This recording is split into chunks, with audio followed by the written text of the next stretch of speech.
Muy buenas tardes a todos y bienvenidos un día más a UPSA Responde, un espacio virtual de la Universidad Pontificia de Salamanca que se enmarca dentro del programa Open Campus Semana Santa 2020. Con esta iniciativa y en estas circunstancias que nos ha tocado vivir, desde la Universidad Pontificia queremos estar a vuestro lado, queremos estar más cerca de ti. Yo soy Noa y os acompañaré a lo largo de esta sesión como moderadora. Para los que os unís por primera vez a estas sesiones, comentaros que el ponente intervendrá durante 20 minutos y, mientras tanto, mientras dura la exposición, podremos formular preguntas a través del chat. Ahí vais escribiendo vuestras dudas, comentarios, yo voy tomando nota y luego al final comentaremos todo con el ponente. Si ves varias series al mismo tiempo, si mides el año en temporadas, si crees que los spoilers son como verdaderas puñaladas, puede que seas un poco adicto a las series, pero tranquilo, no eres el único. Cada vez hay más plataformas de streaming y, por tanto, más producciones de ficción que son fáciles de consumir. Y en la mayor parte de los casos nos llevan a un verdadero maratón. Consumimos las temporadas viendo un capítulo tras otro sin descanso y todo nuestro universo gira alrededor de Netflix o de HBO. Por eso, hoy nos va a resultar muy útil escuchar al profesor Michi Huerta hablar sobre por qué somos adictos a las series de televisión, la importancia de la comunicación audiovisual. Michi es actualmente vicerrector de Coordinación Estratégica y Calidad en la Universidad Pontificia de Salamanca y profesor titular de Dirección y Realización Audiovisual en la Facultad de Comunicación. Ha sido vicedecano de esta facultad y ha codirigido el máster de guión de ficción para cine y televisión. Además, Michi es autor de diversas publicaciones centradas en el análisis de la estética, en la creación de productos audiovisuales de ficción y entretenimiento. Buenas tardes, Michi. Bienvenido a UPSA Responde. Pues buenas tardes, Noa. Buenas tardes a todos los asistentes. Espero que se me vea y se me oiga correctamente. Sí, perfecto. Es así. Muchas gracias por tu presentación, Noa. Una tarde más. Nos sentimos en muy buena compañía contigo como anfitriona. Y muy buenas tardes a todos los asistentes, a los 137 que ahora mismo nos estamos juntando aquí, 138 en este entorno. Resulta realmente grato reencontrarme con bastantes de vosotros, algunos de los cuales me consta hace tiempo que no nos vemos o nos oímos y que me habéis anunciado que vais a pasar por aquí, y otros que por desgracia hemos dejado de vernos hace un tiempo en la entrada de la calle Compañía y que ojalá podamos recuperar muy pronto para todos. Si la sesión va a ser útil o no, pues me lo tendré que ganar durante los próximos 20 minutos, eso vamos a intentarlo. Y por otra parte también aspiro a que la respuesta a la pregunta por qué somos adictos a las series de televisión también sea una respuesta para aquellos que no lo sois y que contempláis esta especie de fenómeno cultural con una cierta desconfianza.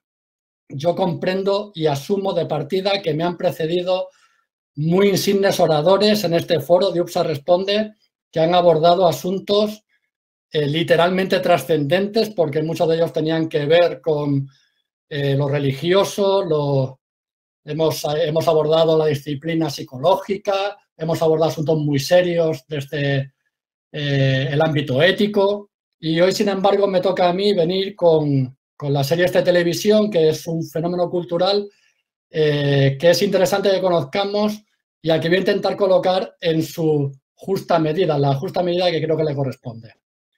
Muy bien, pues lo primero que quiero que hagamos para intentar responder a esta pregunta de por qué somos adictos a las series de televisión, y espero que la tecnología sea benigna, es ver un breve vídeo de unos 3 minutos de duración que se corresponde con el comienzo de una serie estrenada en el año 2018.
Me comentan que no se oía, pero resulta en este caso no tan relevante porque no había diálogo, solo había una música que rodeaba esta escena. Espero que lo que sí se haya visto sea la imagen. Y en cualquier caso no os preocupéis si la calidad del vídeo no era muy buena, porque ahora intentaremos explicar qué es lo que ha sucedido en esta primera escena de la serie Killing Eve. Voy a compartir una presentación sobre por qué somos adictos a las series de televisión y la importancia de la comunicación audiovisual. Ahora sí, espero que esto que estoy compartiendo se vea correctamente. La escena que acabamos de ver, que se corresponde con los 3 minutos iniciales de esta serie, nos viene a responder a la pregunta de que por qué somos adictos a las series como una primera propuesta de respuesta, por qué es difícil no serlo. 3 minutos en los que no hemos oído nada y simplemente hemos visto a 2 personajes. Una de ellas va a ser una de las 2 protagonistas de la serie, es esta mujer que vemos aquí vestida de rosa, Villanelle, que está tomándose un helado en una cafetería de Viena y que tiene un duelo de miradas con una niña, a la que intenta arrancar una sonrisa. La niña no se la devuelve. Sin embargo, el camarero, de manera un tanto bobalicona, sí consigue arrancarle esta reacción a la cría, cosa que no parece gustar demasiado a esta adulta que también está tomando un helado. De tal manera que al final reacciona de manera sorprendente tirándole el helado a la niña encima y sonriendo mientras sale y abandona este café vienés. La conclusión es que sentimos la necesidad de saber más. Resulta muy difícil, tras estos 3 minutos, no sentir la curiosidad suficiente como para querer seguir viendo qué ocurre en este relato que nos va a acompañar durante varios capítulos de una temporada, incluso con varios capítulos de distintas temporadas. La necesidad de saber y la curiosidad está muy relacionada también con el interés que nos despierta como espectadores los conflictos. Lamento mucho deciros que hay algo que coquetea probablemente con nuestras debilidades humanas cuando llegamos a la conclusión de que como seres humanos sentimos un interés especial por los conflictos. Esto que en el orden de la vida real puede resultar problemático, sin embargo, en la confortable seguridad de la ficción podemos dar rienda suelta a esta pasión y sentirnos interesados por aquellos relatos en los que los personajes protagonistas soportan problemas. De hecho, el interés dramático depende en gran medida del grado de problema que tenga que abordar el personaje. Existen distintos tipos de conflictos según la teoría narrativa. Hay conflictos externos, conflictos que tienen que ver con objetivos tangibles, que dan lugar a tramas. En el cine es clásico el ejemplo de En busca del arca perdida. Indiana Jones lo que busca es el arca perdida. Hay un objeto tangible que necesita buscar. O en el caso de la serialidad, Jack Bauer necesitaba en 24 intentar evitar en cada temporada que se cometiera un atentado terrorista de carácter devastador en la ciudad de Los Ángeles.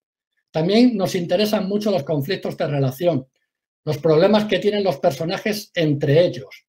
Aquí vemos a 2 de los hermanos Lannister de la famosa serie Juego de Tronos y probablemente en el caso de estos 2, que son hermanos, Cersei y Tyrion, es difícil encontrar a 2 personajes que puedan tener un conflicto de relación de mayor envergadura.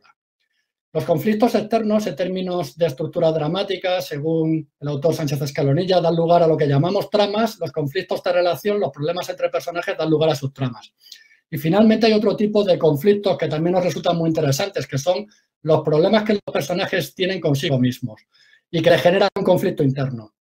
En términos estructurales, dan lugar a lo que llamamos arcos de transformación. Los personajes lidian con sus problemas interiores y van avanzando de manera interna hasta convertirse en otro.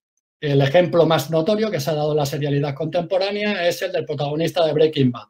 Walter White, un tipo mediocre que termina convirtiéndose en Heisenberg, un carismático productor y distribuidor de metanfetamina. En realidad lo que hace Breaking Bad es acomodarse o trasladar al ámbito seriado el mito generado en la obra literaria Dr. Jekyll y Mr. Hyde. Nos interesan los conflictos, pero además adoramos ser otros. Nos gusta meternos a la piel de otros. Y esto lo saben los directores que generan la forma audiovisual. En la escena que hemos visto, hemos comenzado con un plano general de situación de un café vienés que nos ha invitado a ubicarnos en el territorio en el que nos encontramos y que ha hecho un traveling de aproximación que nos ha invitado al interior de este local.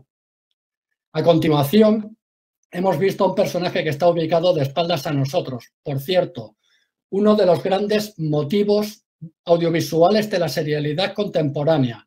Ayer, en otra iniciativa que tenemos, en este caso con nuestros alumnos de la universidad, pudimos hacer el análisis del arranque de 5 grandes series y en 3 de ellas nos encontrábamos al personaje protagonista en su primera aparición colocado justo de espaldas a la cámara, estableciendo una especie como de enigma, reforzando la pregunta de quién es el personaje protagonista, en un plano que, por cierto, invita a la dualidad, que es otro gran rasgo de la serialidad contemporánea, la dualidad entre elementos formales, la dualidad entre las formas curvas y las formas verticales, horizontales, que son muy rígidas, la dualidad entre la luz y las sombras, la dualidad entre zonas más bien frías y entre zonas que juegan con tonos un poco más cálidos.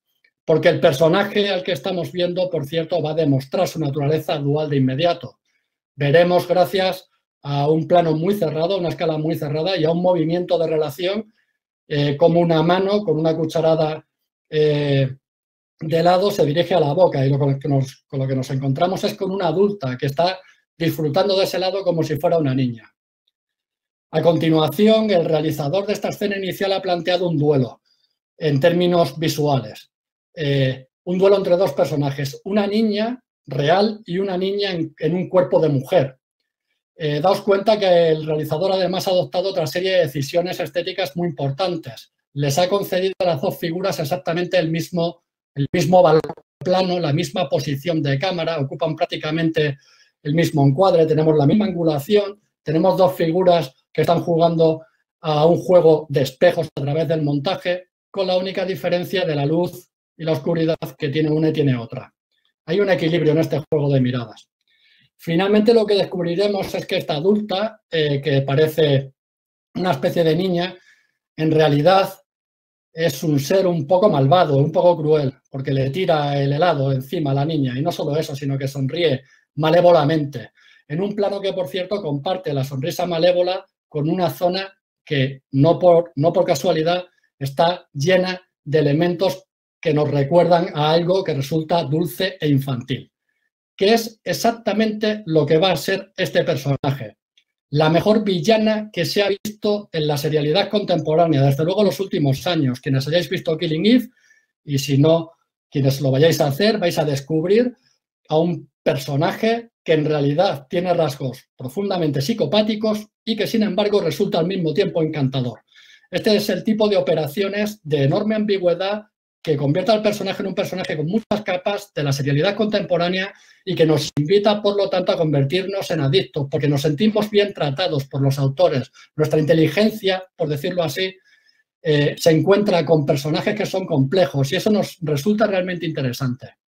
De hecho, al final se cierra el círculo y lo que hacemos es abandonar el café con ella. Vamos con ella, somos ella, adoramos ser los personajes de las series de ficción. Pero al mismo tiempo hay unos coautores de esta obra colectiva que es toda serie de ficción, que son los guionistas, que conocen muy bien las técnicas que hay que aplicar para convertir una serie en nuestro hogar audiovisual y que tienen una misión. La misión es la de generar una fuente estable de conflictos. Nos encantan las series porque pronto generan una especie de mundo o de universo con el que nos sentimos familiarizados y en el que nos resulta confortable entrar una y otra vez. Pero al mismo tiempo hay un desafío en ello. Mis colegas de la Universidad Pompeu Fabra, Xavier Pérez y Jordi Bayó, lo resumen con una frase que creo que es una síntesis excelente de esto que estoy intentando explicar. La frase de ellos es la serialidad, la repetición. Dicen ellos, la repetición genera placer y al mismo tiempo un deseo de regeneración. Queremos la repetición porque es placentera, pero al mismo tiempo no le perdonamos a la repetición que sea exactamente siempre la misma, sino que le exigimos que incluya determinadas variaciones. Eso es lo que hacen los guionistas al generar una fuente estable de conflictos, en un proceso creativo en cuyo detalle no voy a entrar porque me llevaría más de una asignatura del Plan de Estudios de Comunicación Audiovisual de la Universidad Pontificia de Salamanca e incluso el máster, gran parte del máster de guión que también tenemos dentro de la universidad, pero que sepáis que a grandes trazos los guionistas televisivos empiezan a trabajar con ideas, con temas y con conceptos que se basan en conflictos que tienen que ser potentes, tanto los conceptos como los conflictos, que en su fase creativa, una vez que está trabajada la idea y ubicada en un tema concreto, diseñan un documento llamado Biblia. La Biblia es un documento de trabajo y un documento de venta en el que se especifican el resumen de los grandes elementos que va a contener esa obra que se va a convertir en un dispositivo seriado, como son el título, la premisa, el tono, los personajes, el casting, los escenarios, las marcas narrativas, etc. Este es un ejemplo que hay dentro de hasta qué nivel una Biblia real de una serie de televisión española, hasta qué nivel se planifican cuáles van a ser la gran arquitectura narrativa que las series van a tener antes de que se haya escrito un solo capítulo. También suelen jugar con otro instrumento muy útil los guionistas, el llamado mapa de tramas, y tenemos ahí un ejemplo de una captura de un mapa de tramas real de la serie española 7 vidas, de la sitcom 7 vidas, en el que pueden verse unos números, 144, 145, 146, es el número de los capítulos sobre los que se va a escribir una frase muy breve relacionada con alguno de los personajes de la serie. El mapa de tramas, como cuenta Nacho López, que es un guionista y un teórico del guión muy interesante en el portal de guión Blog Guionistas, que también os recomiendo desde aquí, el mapa de tramas nos permite a los creadores saber cuál va a ser la función dramática principal que va a tener cada personaje en las tramas más importantes que va a haber en cada capítulo de una serie antes de que se entre en el nivel de detalle de todo lo que va a ocurrir en cada uno de sus capítulos.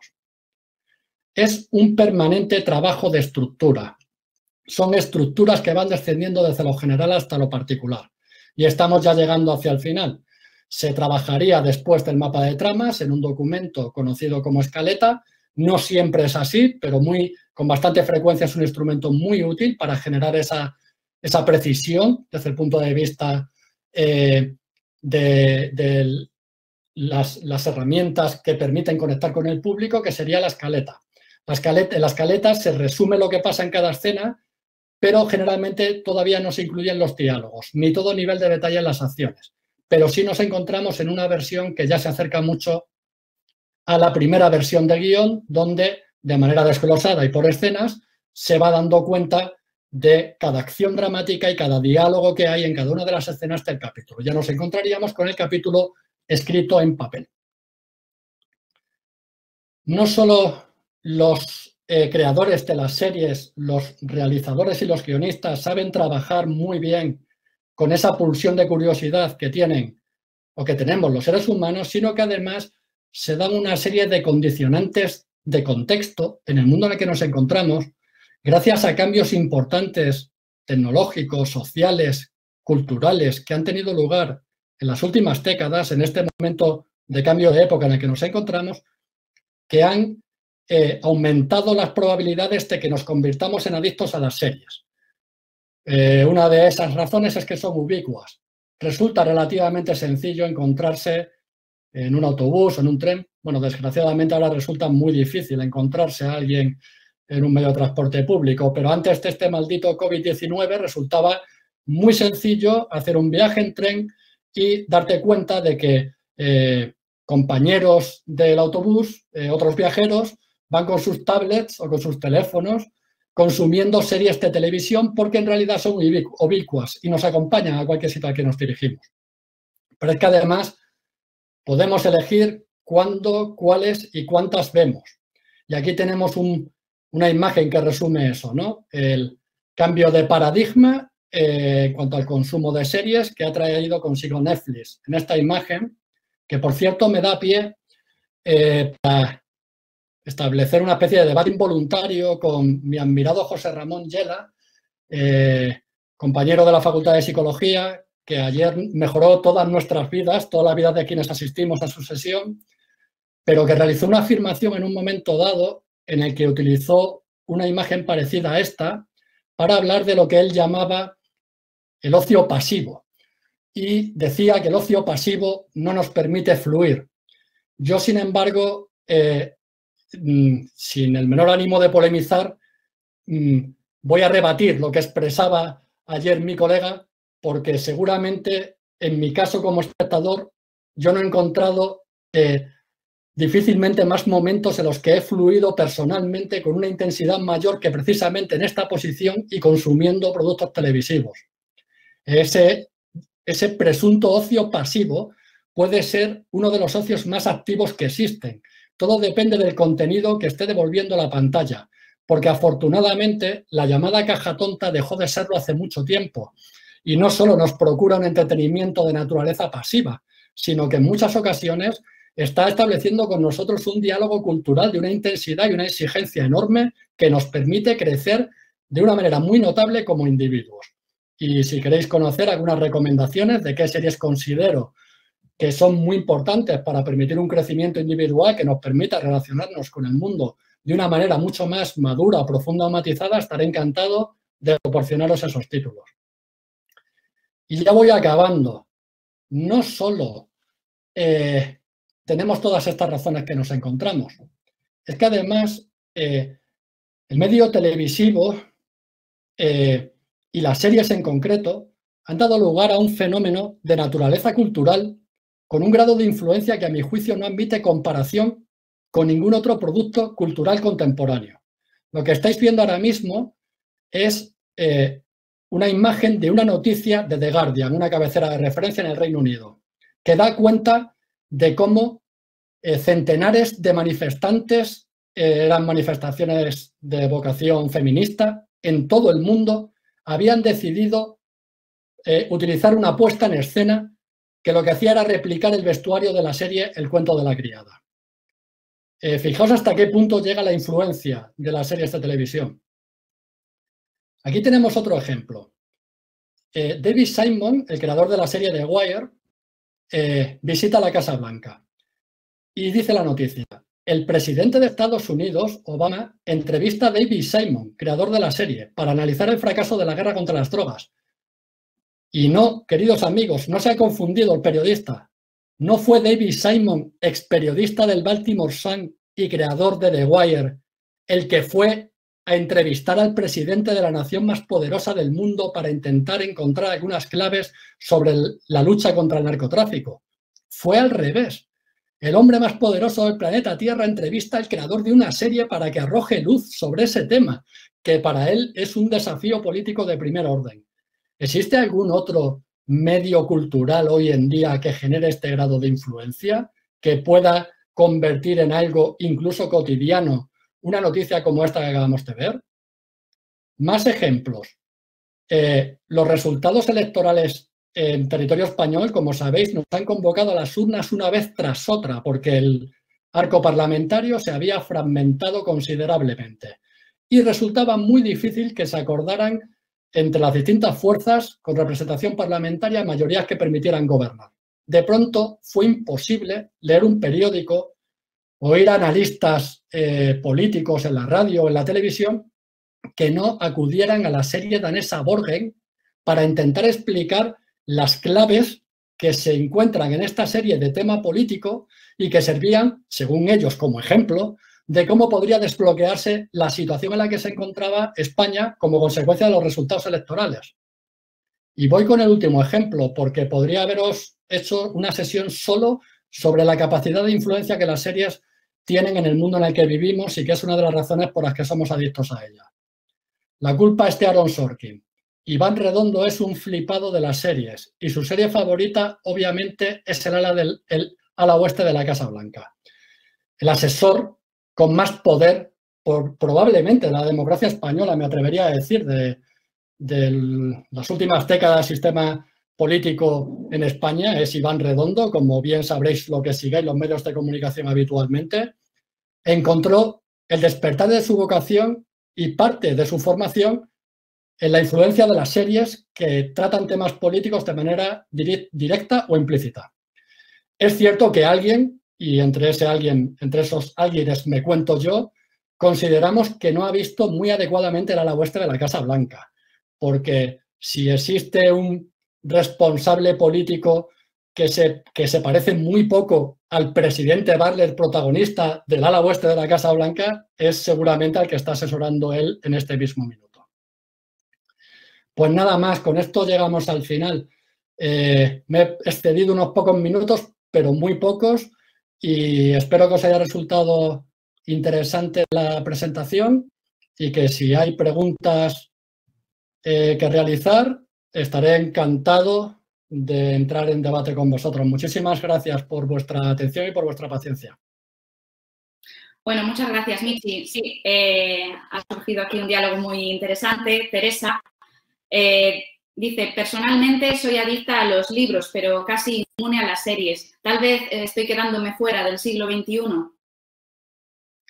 Pues yo diría que sí, porque fíjate que el New York Times declaró a la serie Los Soprano, que se estrenó en el año 99 y que marca probablemente el primer capítulo, escribe el primer capítulo de esta edad dorada, que según algunos todavía sigue hasta el día de hoy, de la ficción televisiva, consideró a Los Soprano lo más importante que le había sucedido a la cultura popular estadounidense en los últimos 25 años. Y por cultura popular se entiende todo.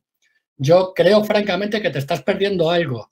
De hecho, claro, hay todo tipo de series. Hay series regulares, hay series muy malas y hay series excelentes. Pero a mi juicio, las series excelentes, si eres aficionada a la buena literatura, te van a procurar muchas horas de un enorme placer y de un gran respeto intelectual. Pero hay que saber elegirlas. Bien, Chisco dice, gracias por tu aportación, Michi. ¿No te parece que de un tiempo a esta parte, quizás buscando la atención de un telespectador cada vez más sobreestimulado, el cine y las series han dinamizado en exceso los cambios de plano? Es como si no se pudiera atrapar a un espectador con planos largos, meditados, que inviten a la contemplación. ¿Me estoy haciendo mayor? Chisco, que te estás haciendo mayor es una pregunta a la que deberías encontrar respuesta cada mañana cuando te miras en el espejo, amigo. Sí te estás haciendo mayor. También nos estamos haciendo mayor desde el punto de vista estético. Tienes muchísima razón en el razonamiento que has realizado. Desde que Los Soprano escribe ese primer capítulo al que yo he aludido antes y que continúan otras series que os recomiendo, como The Wire o como Mad Men, que probablemente es la gran trilogía de la seriedad contemporánea, las 3 series más influyentes del último gran periodo histórico de las series. Son 3 series cocinadas a fuego muy lento, en el que los planos aguantan mucho, en el que no se dejan llevar por prisas desde el punto de vista narrativo. Sin embargo, la progresiva implantación del modelo Netflix ha traído consigo un ecosistema en el que, como espectadores, nos sentimos muy pequeños frente a la oferta que nos desborda. Esto lo que nos genera es a veces el contradictorio efecto de que vemos series incluso con el deseo íntimo de que no nos gusten para que podamos pasar a la siguiente. Las plataformas que nos invaden con una oferta que nos supera en tal medida, lo que intentan es atrapar nuestra atención permanentemente con impactos sensoriales que pueden tener un efecto inmediato muy eficaz, muy funcional, pero que suele pagar como efecto secundario que la obra pierda interés o al menos que nos devuelva un placer muy efímero, que no va a resultar perdurable, que no va a quedar, digamos, para siempre en nuestra memoria, en la memoria de la historia del medio. Así que estoy de acuerdo contigo. Creo que estamos entrando en un territorio que resulta un poco peligroso desde el punto de vista de los paradigmas estéticos que están manejando muchas de las series que se estrenan cada año y que deberíamos mirar un poco más hacia series que se plantearan en términos que se saliera un poco de este paradigma. Rosalía pregunta, ¿no crees que las series de hoy en día tienen demasiada violencia? Bueno, hay series que tienen mucha violencia. Lo importante no es tanto que tengan mucha violencia, sino la manera en la que la violencia es representada. La violencia forma parte de la naturaleza humana. La violencia ha acompañado a los espectadores desde el inicio de los orígenes del propio cine. Edison ya grababa, ya rodaba algunas escenas para su kinetoscopio de 2 individuos en un ring de boxeo pegándose golpes. El problema no creo que tenga que ver tanto con el tema de la violencia como con el modo en el que la violencia es representada. Y probablemente sí haya demasiadas series que utilicen la representación de la violencia como algo que en realidad supone un reclamo de naturaleza voyeurística y que no dialoga con este tema tan relevante de una forma adulta o meditada o estéticamente bella, porque es posible también una violencia tratada desde la belleza. La historia del western, por ejemplo, es la historia de la violencia embellecida. Pero es probable que el sexo y la violencia sean dos grandes temas de la serialidad contemporánea, pero no creo que sea que esto desate un problema que tenga que ver necesariamente con que se aborde tantas veces estos temas, sino con la manera en la que es representado. Luis destaca, Michi, lo que te hacía fluir era la cerveza y las palomitas. Bueno, María, pueden ser complementos, pero series como The Wire o Los Sopranos, generalmente uno las veía, digo, los espectadores que descubrimos estas series con enorme fascinación en su momento y que fueron las que nos convirtieron en seriéfilos, en experiencias no tan laicas, voy a decir, no tan mundanas, no tan prosaicas, ¿eh? Realmente las veíamos o las contemplábamos con una cierta fascinación no tan prosaica. Eran descubrimientos muy elevados para nosotros, sin necesidad de palomitas ni de cerveza, que no son malas compañías según el momento. Al hilo, Rosa Pinto pregunta, ¿cuál es la mejor dieta para consumir las series? ¿Equilibrada, atracón, light, gourmet? Madre mía. Hace una pregunta muy interesante, Rosa, claro, ya como especialista en teoría de la comunicación. Lo que trajo consigo Netflix fue lo que los americanos llamaron pronto el binge view, el banquete, el visionado a modo de banquete. Dejábamos de ver capítulos con una periodicidad semanal. Lo que te entregaban era, bueno, en realidad es la misma manera con la que consumimos los libros. Te entregaban el libro entero. La temporada era el libro y tú leías el número de páginas que querías. Igual que a veces leemos un libro del tirón, a veces vemos series en pequeños fragmentos, en pequeños ratos.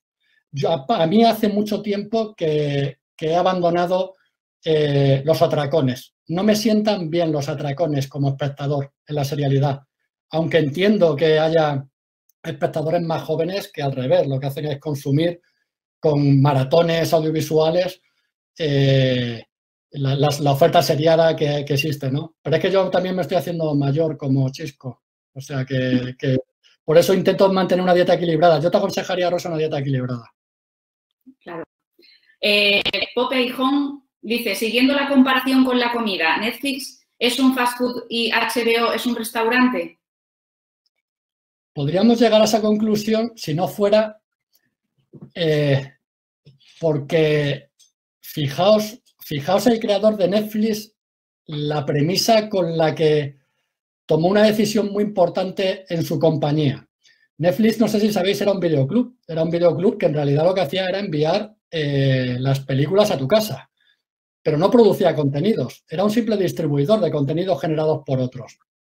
El máximo responsable de Netflix pronunció la frase: Netflix debe convertirse en la HBO antes de que la HBO se dé cuenta de que tiene que convertirse en Netflix. Y le dio la vuelta.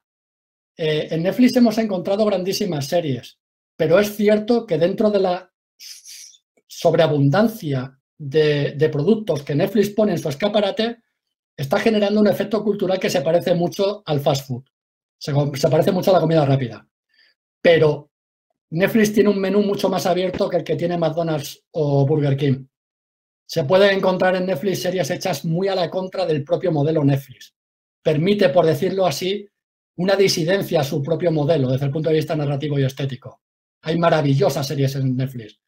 BoJack Horseman, la serie de animación para adultos, es una producción de Netflix que probablemente sea de lo más equilibrado, matizado, con sentido de la inteligencia que se ha hecho en los últimos tiempos. Es una serie de Netflix. De igual manera, HBO ha entrado en algunos contenidos que se parecerían a un menú del McDonald's o del Burger King. Con lo cual creo que tienes parcialmente razón, pero no toda. Existen muchos matices en esa afirmación. Y muchas gracias, Pope, por tu asistencia. Es un antiguo alumno al que me agrada mucho reencontrarme con él por aquí. Sí, me están llegando muchas felicitaciones a través del chat. No sé si las estás leyendo. María Isabel Mateos dice, gracias por tu presentación. Me pregunto si en ocasiones la adicción a algunas series no se debe a la identificación de determinadas conductas de los personajes con conductas que no nos permitimos realizar en nuestra vida real. Sí, así es. Es que la ficción, a ver, para empezar, ya nos demostró, ahora me voy al terreno del cine, con el que tiene mucho que ver la televisión, ya nos demostró Alfred Hitchcock en La ventana indiscreta que la actividad de un espectador de cine o de televisión es exactamente la de un voyeur, la de un mirón que no quiere ser mirado o observado. Hay algo, digamos, de debilidad humana en esta necesidad de hacer cosas que coquetean con aspectos de nuestra vida que no nos permitiríamos en el orden de lo real.